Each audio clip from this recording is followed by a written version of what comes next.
এ পাপ দেহ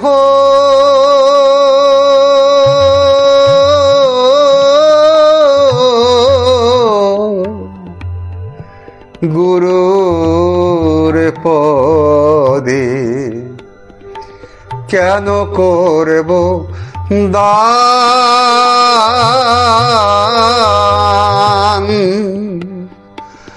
আমার দান দেওয়ার এক বস্তু আছে, দান দেওয়ার এক বস্তু আছে, না যদি করি সম্প্রদান। পাপিষ্ঠ এবং গ্লানিযুক্ত শরীর শ্রী গুরুপদে কি সমর্পণ করা বা দান করা উচিত? প্রেম ভক্তি ধর্ম পুণ্য রেখেছি নাথ তোমার জন্য,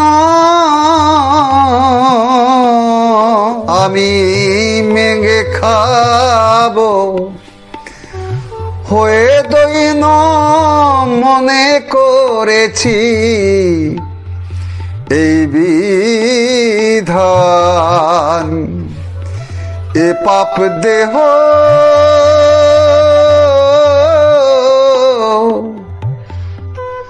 গুরু পদে কেন করব দান?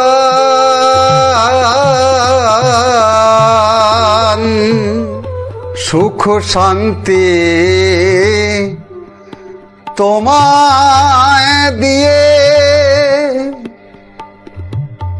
অধর্ময় শান্তি লয়ে আমি থাকবো মহা পাপী হয়ে, আমি থাকবো মহা পাপী হয়ে, তবু না দেহ করব দান। এ পাপ দেহ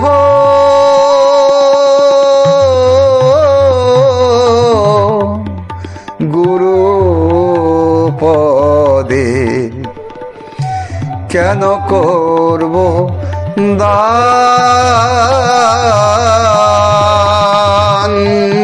এই বিশেষ গানটিতে পদকর্তা শ্রীমৎ অশ্বিনী গোসাই আত্মগ্লানি, অনুশোচনা, দুর্বলতা, পাপ এবং অযোগ্যতা এগুলোকে মন্থন করে ভক্ত দিগকে জানাতে চেয়েছেন প্রেম, ভক্তি, বিশ্বাস, সরলতা এবং সমর্পণের সাথে গুরুর পদে অর্পণ করা যেতে পারে, গুরুকে দান দেওয়া যেতে পারে।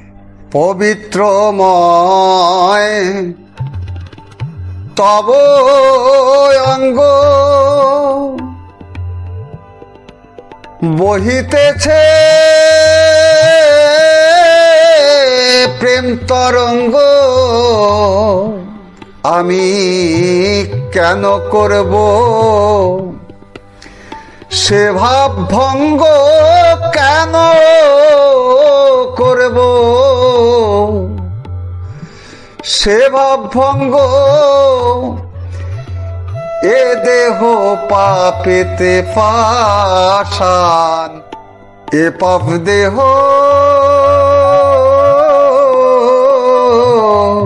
গুরু পদে কেন করব দান?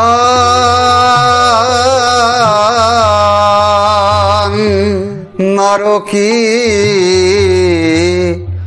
হইয়া রব তবু না পদ পরশিব। আমি যেমন ব্যক্তি তেমন রব, ও পদে নিতে চাই না স্থান। এ পাপ দেহ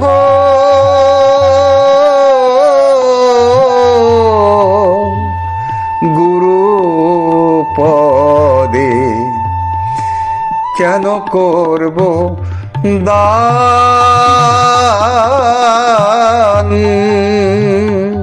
এই হলো চরম বৈশিষ্ট্য। শ্রীগুরু কখনোই বাহ্যিক ভক্তি, প্রেম, আচরণ অ্যাকসেপ্ট করেন না। আড়ম্বর ঠিক আছে, আড়ম্বর করা যেতে পারে, কিন্তু ভক্তিতে কোনো আড়ম্বরের প্রশ্ন আসে না। মহানন্দের বাক্য লয়ে দুঃখের পাশান বক্ষে দিয়ে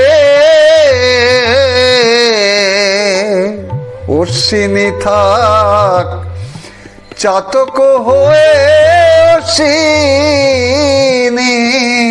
থাক চাতক হয়ে, করিস না অন্য বাড়ি পান।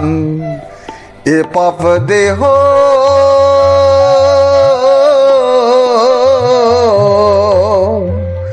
গুরু পদে কেন করব দান।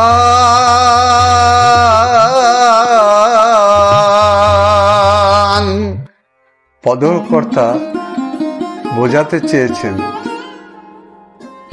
একাত্ম হয়ে শ্রীগুরুর ভক্তিভাবে চিন্তন হৃদয়ঙ্গম করে যদি তাকে ডাকা হয়, তিনি অবশ্যই ডাক শুনবেন। তিনি না দয়াময়? তিনি তো দয়া করবেন, কৃপা অবশ্যই করবেন। এই জন্যই তো ওনাকে দয়াময় বলা হয়। আমার গান এবং আলোচনা যদি কোনো রকম আপনাদের মনের কোনো একটু সাড়া জাগায়, তো অবশ্যই একটা কমেন্ট লিখবেন, সাবস্ক্রাইব করবেন, নিজের পরিচিত দিগকে শেয়ার করবেন। সম্পূর্ণ ভারতব্যাপী আমরা হরিবাসরীয় এবং মতুয়া দর্শনের যে কার্যক্রমগুলো হয় আমরা করে থাকি। যদি কেউ আমাকে ডাকতে চান, ডেসক্রিপশনে আমার ডিটেলস আছে, যোগাযোগ করতে পারেন। জয় হরি বল, জয় হরিচাঁদ, জয় গুরুচাঁদ, জয় ভক্তবৃন্দের জয়। হরি বল।